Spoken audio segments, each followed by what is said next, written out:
அனைவருக்கும் வணக்கம். நமது பாரத திருநாட்டின் 76ஆம் ஆண்டு குடியரசு தின நல்வாழ்த்துக்களை ஸ்ரீ செல்வ கணபதி வன்னியர்குல சத்திரிய திருமண தகவல் மையத்தின் சார்பாக அனைவருக்கும் தெரிவித்துக் கொள்கிறேன். நன்றி. அடுத்தது, இப்போ நம்முடைய திருமண தகவல் மையத்தை பொறுத்த வரைக்கும் ஏற்கனவே நம்முடைய ஃபாலோவிங்ஸ்லாம் எப்படின்றத சொல்லி இருக்கோம். இப்போ பார்த்தீங்கன்னா முக்கியமாக ஒரு திருமணத்தில் சில ஒரு சின்னதாக ஒரு கருத்து நான் சொல்லலாம்னு விரும்புகிறேன். இப்போ பார்த்தீங்கன்னா பெற்றோர்களுடைய மகளுக்கு திருமணம் பார்க்கறதுக்காக நம்மகிட்ட பதிவு பண்ணுறதுக்கு நம்ம ஃபாலோவிங்ஸ் பண்ணுறோம். அவங்க ஜாதகத்தை பெண் வீட்டுக்கு மாப்பிள்ளை அனுப்புகிறோம். என்னால் முடிஞ்ச வரைக்கும் விசாரித்து சொல்லிட்டு அதன் பிறகு நீங்கள் விசாரிக்கிறீங்க. இது ஒரு ஃபாலோவிங்ஸ், ஓகேங்களா? இதில் முக்கியமாக பார்த்தீங்கன்னா ஒரு அந்த பொண்ணோ இல்லை அந்த பையனோ, ஓகேங்களா, பொண்ணு முக்கியமாக பெண்ணுக்காக எடுத்துக்கிறேன். அவங்க பார்த்தீங்கன்னா சமூக வலைத்தளங்கள், இந்த இன்ஸ்டாகிராமு, ஃபேஸ்புக்கு, இந்த மாதிரி சில யூடியூப்பு, இந்த மாதிரி பார்த்தீங்கன்னா முக்கியமாக இன்ஸ்டாகிராமில் பார்த்தீங்கன்னா தேவையில்லாத ரீல்ஸை போட்டுட்ருக்காங்க. அந்த பொண்ணு என்ன பண்ணுதுன்னா தனக்கு வரன் பார்க்குறாங்க, மாப்பிள்ளை பார்க்குறாங்க அப்படின்றது அவங்க சில பேர் என்ன பண்ணுறாங்க, பப்ளிக் அக்கௌண்ட்டாக யூஸ் பண்ணிட்டு வராங்க. அது என்ன பண்ணுறாங்க, நம்ம மாப்பிள்ளை வீட்டாருங்க சில டைமில் வந்து அந்த ஐடியை போய் பார்க்குறாங்க. அந்த பொண்ணுடைய நம்பரோ இல்லை அந்த ஃபோன் நம்பரோ அந்த பேரோ போட்டு செக் பண்ணும்போது அந்த ஐடியில் போயிட்டு இன்ஸ்டாகிராம் உள்ள போய் பார்க்குறாங்க. பார்க்கும்போது அந்த பொண்ணு போட்டிருக்க வீடியோஸ், ரீல்ஸு, போஸ்ட்டு இதெல்லாம் பார்த்தீங்கன்னா முகம் சொலிக்கிற மாதிரி இருக்குது. தேவையில்லாத ரீல்ஸ்லாம் போகிறாங்க. நமக்கு தேவையா? அதெல்லாம் ரொம்ப கஷ்டமாக இருக்குது. இதை பார்த்துட்டு மாப்பிள்ளை வீட்டுக்காரங்க என்கிட்ட சொல்கிறாங்க, ஏம்பா அந்த பொண்ணுடைய இன்ஸ்டாகிராமில் போட்டிருக்க அந்த போஸ்ட்டு, அவங்க பண்ண ரீல்ஸ்லாம் சரியில்லை, வேணாம்பான்னு சொல்லிடுறாங்க. இதை நம்ம நேரடியாக அவங்கள்ட்ட நம்ம சொல்ல முடியல. இதை வந்து நாம் தான் வந்து புரிஞ்சுக்கணும். முக்கியமாக பார்த்தீங்கன்னா பெற்றோர்கள் தன்னுடைய மகள் அவங்க என்ன சமூக வலைத்தளத்தில் என்ன கணக்கு வச்சு எப்படி யூஸ் பண்ணுறாங்க, என்ன போஸ்ட்டு போடுறாங்க, என்ன ரீல்ஸ் பண்ணுறாங்க, இன்ஸ்டாகிராமில் முக்கியமாக என்ன வீடியோ போடுறாங்க, எதை அப்லோட் பண்ணுறாங்க, யார் யார் ஃபாலோவிங்ஸ் பண்ணுறாங்க, யார் யார் ஃபாலோவர்ஸு என்றதை முக்கியமாக கொஞ்சம் பாருங்கள்.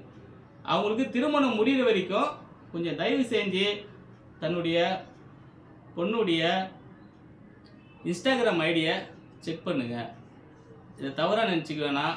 இதனால் 2-3 பேர் பாதிக்கப்பட்டு அது நம்ம சொல்ல விரும்பலை, தவறான இது இருக்குது. அதனால் நாம் இனிமேல் பட்டு இந்த நிலவரத்துலேருந்து நம்ம ஸ்டேட்டஸ் என்ன, நம்ம வசதி வாய்ப்பு என்ன, பையன் நல்லவனா, குடும்பம் நல்ல குடும்பமாக பார்த்து தான் நம்ம திருமணம் முடிச்சு வச்சாதான் அந்த குடும்பம், அந்த பொண்ணும் அந்த பையனும் நல்லா இருப்பாங்க, நல்லபடியாக வாழ்க்கை அமையும். இதில் தேவையில்லாத போய் தவறான வழியில் போய் அந்த பொண்ணு போய் மாட்டிக்கிட்டாலும் சரி, அது ரொம்ப கஷ்டமாயிடும். அந்த பெற்றோர்கள் வந்து கடைசியில் ரொம்ப கவலைப்படக்கூடிய விஷயமாயிடும். அதனால் என்னுடைய தாழ்மையான வேண்டுகோளாக நான் வச்சுக்கிறேன். முக்கியமாக இன்னிலிருந்து இன்ஸ்டாகிராம் அக்கௌண்ட்ஸு அவங்க என்ன யூஸ் பண்ணுறாங்க, என்ன போஸ்ட் பண்ணுறாங்க, என்ன ரீல்ஸ் பண்ணுறாங்கன்னு பெற்றோர்கள் கவனிங்க. அடுத்தது அவங்க பொண்ணுங்களும் சரி பையனும் சரி, இன்னிலிருந்து நாம் கரெக்டான முறையில் எல்லாத்தையும் ஃபாலோ பண்ணுங்கள். தேவையில்லாத ஃப்ரெண்ட்ஸு வச்சுக்காதீங்க. தேவையில்லாத ரீல்ஸோ போஸ்ட்டோ ஒரு நமக்கு அநாகரிகமாக தெரியுதுன்னா அதை அவாய்ட் பண்ணுறங்க, டெலீட் பண்ணுறங்க, போடாதீங்க, வேணாம். நமக்கு தேவை என்ன, நல்ல ஒரு வாழ்க்கை, நல்ல ஒரு மகிழ்ச்சியான குடும்பம், சந்தோஷமான படிப்பு, வேலை, வீடு, சொந்த பந்தம். நம்ம சமுதாயம் என்ன, வன்னியர்குல சத்திரியர், வீர வன்னியர்குல சத்திரியர் யார், நெருப்புலேருந்து வந்தவங்க நம்ம அப்படின்னு புரிஞ்சுக்கிட்டு நம்ம ஜாதி பற்றோட, எல்லாருக்கும் அவங்க ஜாதி முக்கியமானது தான். இதில் ஜாதி நான் சொல்கிறேன்னா, நான் ஒரு சத்திரியன் தான், வன்னியர்குல சத்திரியன் தான், நான் எனக்கு என் ஜாதி முக்கியம் தான், அதுக்கோசரம் ஜாதி சொல்லிட்டாரு ஆனந்தன் அப்படிலாம் கிடையாது. அவங்கவுங்களும் அவங்க ஜாதி முக்கியம், அவங்க ஜாதி முக்கியம், அவங்களுடைய பரம்பரை முக்கியம், அவங்க முன்னோர்கள் முக்கியம் அப்படின்னு இருக்குது. இன்றைக்கி பார்த்தீங்கன்னா இன்றைக்கி 76ஆம் ஆண்டு குடியரசு தினம் நடந்துட்டுருக்கு. இந்த சுதந்திர போராட்டத்தை தியாகிகள் யார் அதிகமாக பார்த்தீங்கன்னா என் முன்னோர்கள் தான், நம்ம முன்னோர்கள் தான், வன்னியர்கள் தான் அதிகமான பேர். என் தாத்தாவே சுதந்திர போராட்ட தியாகி தான், சரிங்களா? அதனால் நம்ம சுதந்திரத்துக்காகவும் சரி, நாட்டுக்காகவும் சரி, உயிர் தியாகங்கள் செய்யறதாகவும் சரி, நாம் தான் முன்னாடி இருப்போம்.